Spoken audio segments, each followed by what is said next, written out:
Hey, my name's Scott Stollar, and I help overwhelmed heirs reclaim their lives. I myself inherited a property at a young age and learned a lot through the process. So I work hard and create content so that people like you have resources to fall back on so that you don't have the struggles that I went through. So you may have just lost someone, inherited a property. It may feel like normalcy is never going to be there again. And it's super important to understand that in that moment, everything changed. But although everything changed, it doesn't mean that you can't find a new sense of norm. Those conversations that you had, the times that you reached out, when you're close with someone, it's pretty common that there's a habit or some form of time around it or expectation. And when those times come up, it can be very challenging, and you definitely notice. Sometimes it's a relief. Sometimes it's very heart-wrenching to know that you're not having that contact with that person at that time. And even through this, it's so challenging for other people around you to understand what's actually helpful. And although they want to help, they want to be there for you,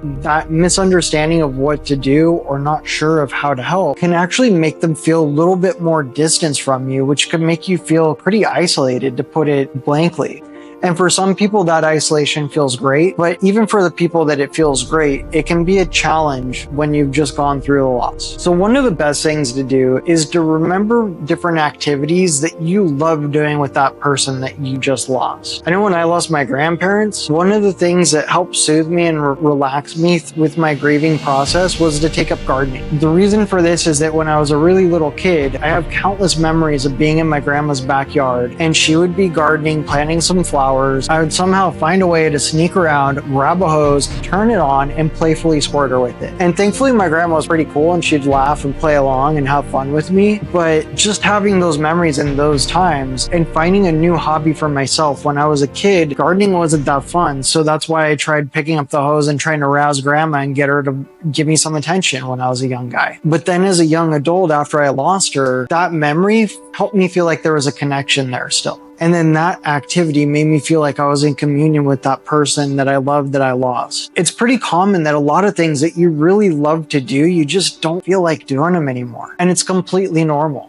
Some of them may return, and you may even find some things that you haven't looked at in years and years and years that you absolutely love again, and it gets you excited. And that's actually a sign that things are getting better. When you start remembering things that you haven't enjoyed in a very, very long time, this is long before you lost the person that passed away, and you start feeling excited to learn about it or engage with it again. So a few things that were really helpful for me that I hope can help you is to reconnect with those memories that were very fond of the person that you lost. Like with the story that I shared, losing my grandma, and then wanting to garden and having gardening become a connection with her. Understanding that your friends may not understand how to be there for you right now, even if you're sharing it with them, even if you don't know what to say. As much as some people may want to be there for you, they have things going on in their lives and they may not know exactly what you need or what to do. So it's always good to get out there and get activities, and maybe even make some friends where you don't have to explain everything that you just went through. You don't have to rehash and relive everything. You can just be you and enjoy the moment. And then later on, if you develop meaningful relationships with those new friends, then great. At that point, you can share that part of you with them. But you don't need to dump it on them at first, and it's kind of a relief that you don't have to give that to them right away. You can just put it on the shelf, enjoy the moment, and step away from it. Building these new relationships will actually be really healthy for you. It can help you keep track of what's actually helping you feel better and more like yourself again. Now, remember that normal probably won't ever feel the same as it did before.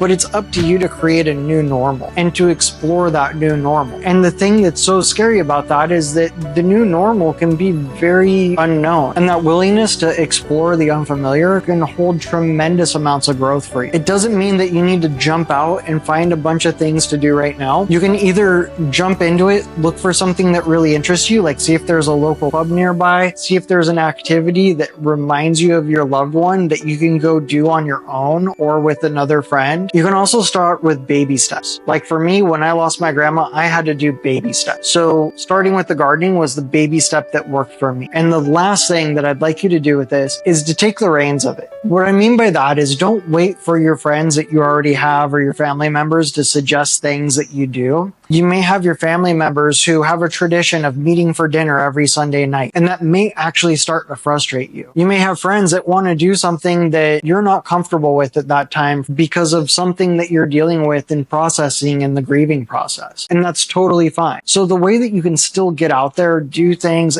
and do it in the baby steps way is to choose which activities you engage in. What seems interesting to you, put it on your calendar and commit. When you commit to this, you're not committing to someone else, you're committing to yourself. And when you don't fulfill that commitment, then you're only letting yourself down. And you may remember that saying from when you played sports in high school or as a kid. But at this point, when you could choose the things that you want to learn from and grow from and re-engage from and just feel out and explore and figure out what that new normal could feel like for you, that new normal is completely in your hands for you to shape. And it could be whatever you want it to be. If you have any questions with this or you need help with property that you've inherited, feel free to reach out 760-697-56 and want to be the first one to know when we release fresh stuff. Be sure to subscribe to the channel and like the video. Thank you so much for watching. Have a great day.